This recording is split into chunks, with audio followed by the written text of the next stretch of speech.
अस्सलाम वालेकुम व्यूअर्स, आप कैसे हैं। उम्मीद है आप ठीक ठाक होंगे। अल्लाह ताला की ज़ात आपको बहुत खुशाबाद रखे।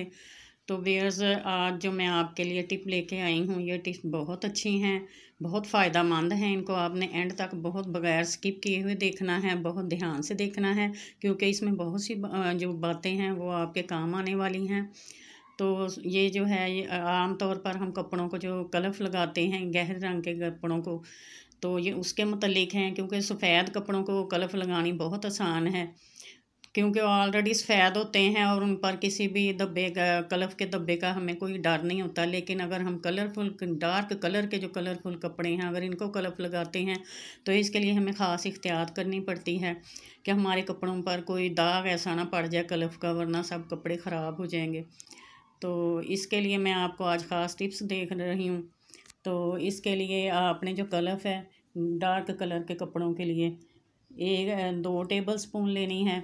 अगर आप ज़्यादा पसंद करते हैं अकड़े अकड़ाव वाले कपड़े, हार्ड कपड़े, तो उसके लिए आप 3 स्पून 2.5 स्पून तक आप ले सकते हैं। तो कलफ तैयार करने का एक ख़ास तरीका है, वो भी मैं आपको बताऊंगी। आपने इसको बहुत गौर से देखना है। बाज़ लोग कलफ तैयार करते हुए उसको ऐसे गर्म पानी में डाल देते हैं पाउडर को, तो उससे लम्स बनते हैं और वो जो है हमारे कपड़ों के ऊपर सपोर्ट कर डालते हैं। जब भी कलफ बनानी हो तो इसको हमने डालना तो गर्म पानी में ही है, लेकिन इसका एक ख़ास तरीका है। वो इस तरह के पहले हमने पानी को पतीले में गर्म करने के लिए रख देना है। जब उसमें बबल आएंगे फिर हम उसमें कलफ शामिल करेंगे। तो कलफ मिलाने से पहले हमने कलफ जो है उसको हमने थोड़ा सा पानी डालकर अच्छी तरह हल कर लेना है, ताकि उसमें कोई लम्स की गुंजाइश ना रहे और अच्छे तरीके से हल हो सके। इस कलफ को हमने बहुत अच्छी तरह हल करना है। साथ में इसमें सुहागे का 1 टेबल स्पून डाल लेना है, पाउडर का। सुहागा सुहागा जो है उसको आपने पीस लेना है, उसका पाउडर बना लेना है। ये कपड़े में शाइनिंग लेकर आता है। तो 1 स्पून वो आपने टेबल स्पून डाल लेना है। तो फिर हमने इनको इकट्ठा जो है वो अच्छी तरह से मिक्स कर लेना है।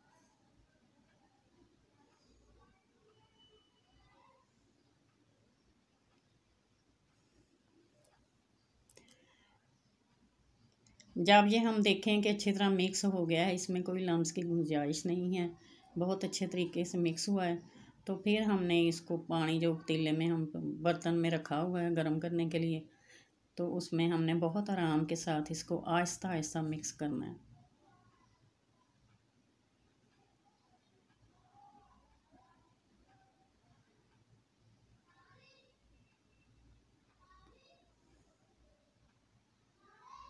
डालते जाएं, इसको मिक्स करते जाएं, ताकि कोई भी लम्स इसमें बन ना सकें और कोई परेशानी की बात ना बाद में बने। व्यूअर्स, जितने महंगे कपड़े होते हैं, अगर हम कॉटन के कपड़े इतने इतने महंगे हैं, तो अगर उनको हम अच्छे तरीके से कलफ नहीं लगाएंगे, उनका कोई छोटा सा भी स्पॉट अगर उन पर पड़ जाए तो वो अच्छी लुक नहीं देंगे। इसलिए अगर इनके लिए थोड़ी सी हम मेहनत कर लें तो बेहतर है। जब हम अच्छे तरीके से कलफ लगा लें, उस पर दो दाग ना पड़े, चमक आए, नए कपड़े की तरह लगे, तो यकीन करें कपड़ा खुद मुंह से बोलता है। इतना अच्छा वो लगता है पहनने में, देखने वाला खुद उसे देखकर मुतासर होता है।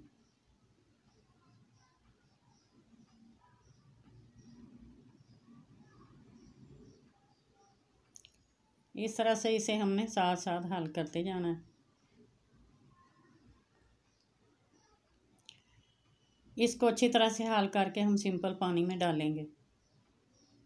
इसके डालने का भी एक ख़ास तरीका है, कपड़ा किस तरह से उसमें डालना है। अगर तो हम कपड़े को बिल्कुल ऐसे ही इकट्ठा किया हुआ उसमें डाल देंगे तो वो कलफ के ऊपर स्पॉट ज़रूर आएंगे। और जब भी कलफ लगानी होती है, सबसे पहले कपड़े को सिंपल पानी लेकर उसमें अच्छी तरह भिगोना होता है, ताकि कपड़ा जो हमारा हर तरफ से गीला हो जाए और कहीं से भी खुश्क ना रहे। अगर कपड़ा कहीं कहीं से खुश्क हो जाए रहे ना, तो तब भी उस पर स्पॉट लगने का ख़तरा होता है।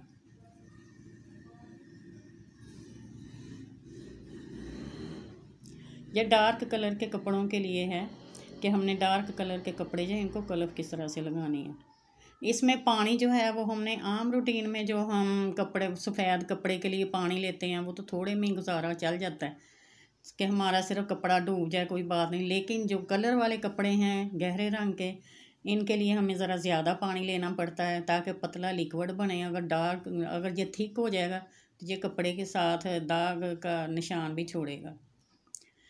इसलिए हमने पानी जो है वो ज़रा ज़्यादा लेना है और उसमें कलफ जो है उसको अच्छी तरह से हल कर लेना है।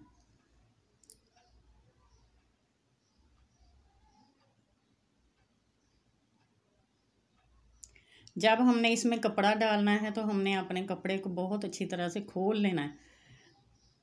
उसको इकट्ठा किया हुआ इसमें बिल्कुल नहीं डालना, बल्कि उसको खोल कर बहुत अच्छे तरीके से आहिस्ता आहिस्ता इसमें डिप कर देना है और अच्छी तरह डिप करना है ताकि उसकी हर जगह जो है वो गीली हो जाए और उसमें हमारी कलफ जाए। इस तरह से हमने कपड़ा जो है अच्छे से खोल लिया है। इसको पहले हमने सादा पानी में गीला किया, तो उसके बाद इसको हमने अब इसमें डालना है। बहुत अच्छे तरीके से इसको खोल कर, कोई इस पर सलवटें ना बनी हो, और आराम से खोल कर इसको इसमें हमने डिप करते जाना है।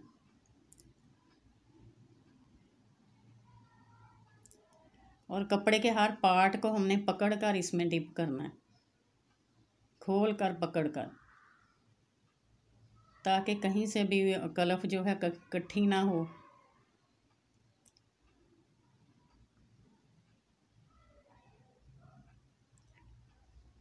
ये देखें, इस तरह से हमने इसको इसमें अच्छी तरह से भिगोकर तो इसको हमने फिर निकालना है।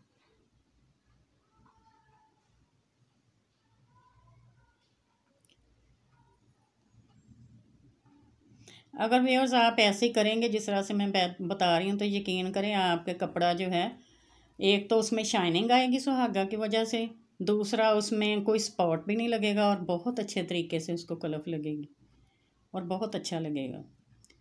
तो ये देखें, मैंने उसको अच्छी तरह से ड्राई करके तो इस्त्री की है। मैंने कलफ की कम मिकदार इस्तेमाल किया क्योंकि हमारे घर में ज़रा कम कलफ यूज़ करते हैं, पसंद नहीं करते हैं थिक कपड़े को। तो ये देखें, इसमें चमक जो है वो भी बहुत अच्छी आई है और कलफ भी बहुत अच्छी लगी है। कहीं भी आपको कोई स्पॉट नहीं नज़र आएगा इस पर लगा हुआ। ये देखें, शाइनिंग भी दे रहा है, बड़ा अच्छा बिल्कुल नई लुक दे रहा है। तो व्यूअर्स, आपने देखा कितने अच्छे तरीके से कलफ को मैंने अप्लाई किया है और कहीं कोई स्पॉट भी नहीं आया, इस पर कोई दाग नहीं आया सफ़ेद कलर का। तो इस तरह से जब भी आप कलफ लगाएं इसी तरीके से लगाएं। ये देखें, सिंगल तय करके भी मैं आपको दिखा रही हूँ, सिंगल लेयर इसकी करके, तो कहीं स्पॉट नहीं है। तो व्यूअर्स, उम्मीद है मेरी ये आज की टिप्स आज को आपको बहुत पसंद आई होंगी। तो इंशाल्लाह ताला नेक्स्ट वीडियो में फिर मैं आपके सामने हाज़िर होंगी कोई अच्छी सी वीडियोज़ लेकर। आप में इस चैनल को गुरु टिप्स को सब्सक्राइब करें, कमेंट्स दें, अगर कोई मसला हो वो भी कमेंट्स में दें आप। इंशाल्लाह ताला हाज़िर हूँ। तो इंशाल्लाह नेक्स्ट वीडियो में फिर मैं आपके सामने हाज़िर होंगी। तब तक के लिए इजाज़त, फ़ी अमान अल्लाह। अल्लाह हाफिज़।